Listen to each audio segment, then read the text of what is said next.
Man is condemned to be free. Jean-Paul Sartre. Sartre, an existentialist philosopher, argues that freedom is not a choice but a curse.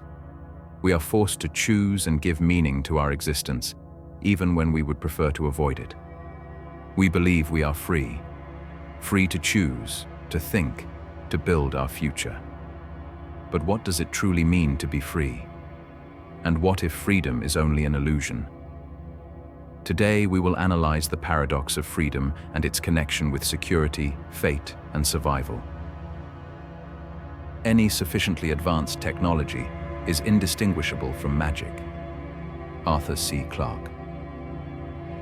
Clarke's law suggests that technology can seem like a form of magic when it surpasses our current understanding. But is it truly freedom to surpass natural limits with technology? We cannot fly. We cannot breathe underwater. We cannot stop time. Our existence is trapped in an inescapable cage of physical limitations. But then, are we slaves to the laws of nature? No, because we have found ways to bypass them. We have built airplanes to challenge gravity, tanks to breathe underwater, and clocks and calendars to measure what we cannot stop.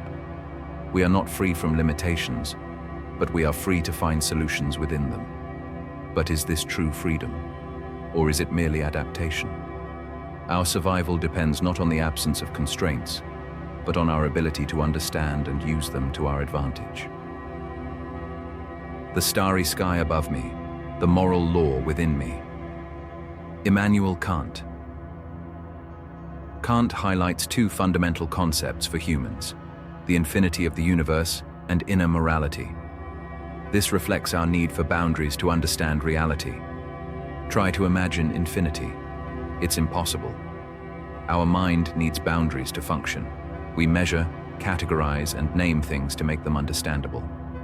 Humans cannot conceive of the absence of boundaries, because without them, we would have no direction. That's why we create laws, religions, and theories. Not because they describe ultimate reality, but because they give us a sense of direction in an otherwise incomprehensible universe.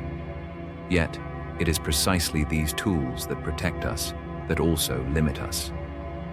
We think in patterns, and those same patterns become our prison. We are free to think, but only within the language and concepts we know. Man can do what he wills, but he cannot will what he wills. Arthur Schopenhauer. We believe we are free because we make decisions. Every day we choose what to eat, what to wear, what to think. But how much of what we decide is truly the result of free will? And how much is merely the product of preconditioned mental patterns? Our mind is not designed to seek truth, but to survive. To achieve this, it relies on shortcuts, automatic mechanisms that allow it to process the world quickly without having to analyze everything from scratch.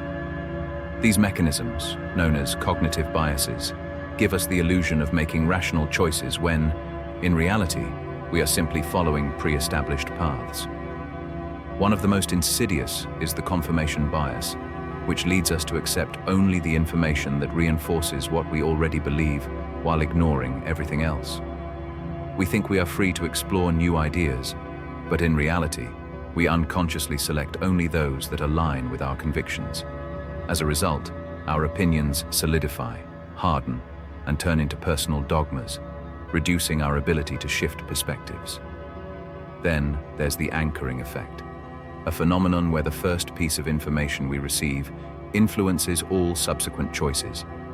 If we are told that an item is worth $500 and then find it for $200, we perceive it as a bargain, even if its real value might be far lower. This happens constantly in our lives. First impressions shape our judgments. Initial numbers affect our financial decisions, and even our self-esteem can be molded by the first feedback we receive in childhood. Lastly, there's the illusion of control, the tendency to believe we have power over events that are purely random. A gambler throws the dice, convinced he can feel the right moment to win. An investor believes he can predict the market. Someone avoids walking under a ladder to ward off bad luck. This need for control is a psychological anchor that makes us feel safer. But at the same time, It blinds us to reality, preventing us from seeing the world for what it truly is, a complex and unpredictable system. These biases are essential for our daily functioning because they allow us to make quick decisions without overloading our minds. But they are also an invisible prison, a cage built by our own perceptions. If our thinking is constrained by unseen rules, can we truly speak of freedom? Or are we merely automatons, following preordained patterns while believing we are the masters of our choices? Total freedom for the wolves is death for the lambs. Concept inspired by Isaiah Berlin. Philosopher Isaiah Berlin reminds us that absolute freedom can lead to the destruction of the weak. For this reason, freedom must always be balanced with security and justice. What if we were truly free, without rules, without limits, without order? What would happen? It would be anarchy, chaos, a reality where nothing is predictable, where every choice is without consequence, and where survival is uncertain. It seems like freedom, but in reality, it's a new type of slavery, the slavery of unpredictability. And that's why our mind seeks security. The more security we have, the less freedom remains. Think about human societies. The more rules there are, the more organized and secure life is. But the less room there is for free will. Every law that protects also limits. Every boundary that orders also constrains. At the same time, if we removed all rules, the world would turn into a jungle where only the strongest survive. Paradoxically, we need this form of slavery to survive. But this also applies to our mind. Our brain is designed to protect us from uncertainty. We build certainties because reality, without fixed points, terrifies us. We cannot conceive of fate because it implies that everything is already written. But we also cannot accept total free will, because that would mean taking full responsibility for every choice. Thus, we find ourselves trapped in a compromise. We try to believe we are free, while still staying within a system that guides us. Perhaps free will is not the opposite of fate, but coexists with it. If a product is free, you are the product. Anonymous. We live in the age of information. Never before has humanity had access to so many resources for learning, exploring, and connecting. Everywhere we turn, we have infinite choices. We can decide what to watch, what to read, what to buy. But does this abundance truly equal freedom? Think about social media.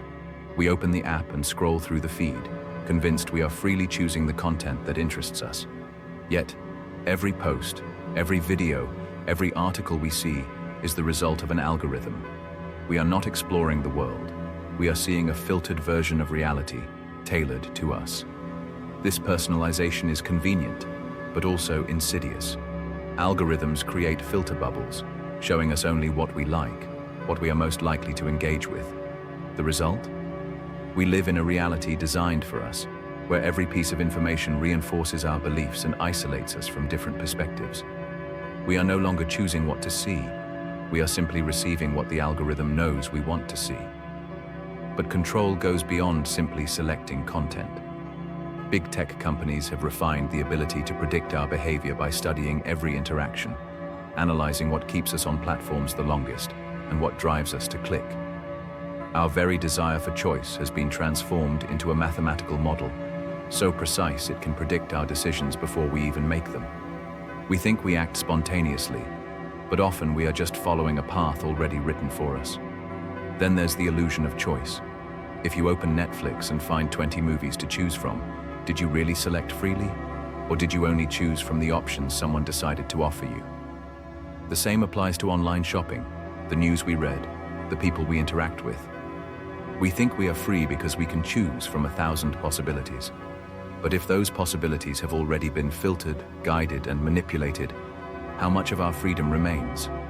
Perhaps true slavery is not that imposed by force, but that which we don't even notice. Man is condemned to be free. Jean-Paul Sartre. This phrase returns to conclude our journey. If absolute freedom doesn't exist, then the only way to be free is to understand our limits and use them to our advantage. Technology surpasses physical limits. Science and philosophy expand mental limits. Acceptance of our constraints is not resignation but intelligence. We cannot fly, but we can build artificial wings. We cannot understand the infinite, but we can create models that allow us to approach it. Freedom is not about rebelling against boundaries, but knowing how to move within them. But beware, this is not an absolute truth. It's just a perspective. I doubt, therefore I think. I think, therefore I am. Concept inspired by René Descartes. Descartes shows that doubt is the foundation of awareness and freedom of thought. Being free doesn't mean breaking down every limit, but understanding them and using them as tools for growth. Are you willing to recognize your constraints without letting them become chains? Being aware of our limits doesn't mean surrendering to them, but transforming them into opportunities. True critical thinking arises from doubt. What do you think? Is freedom an illusion, or is there something more? Write it in the comments, and let's continue the reflection together. If you liked the video and the points discussed, leave a like to support the channel. And if you want to unlock your mind with more videos like this, subscribe to Cryptic Mind. Perhaps freedom exists, but it's not where we think it is. Perhaps we are free precisely when we understand our limits. Or maybe not. The choice is yours.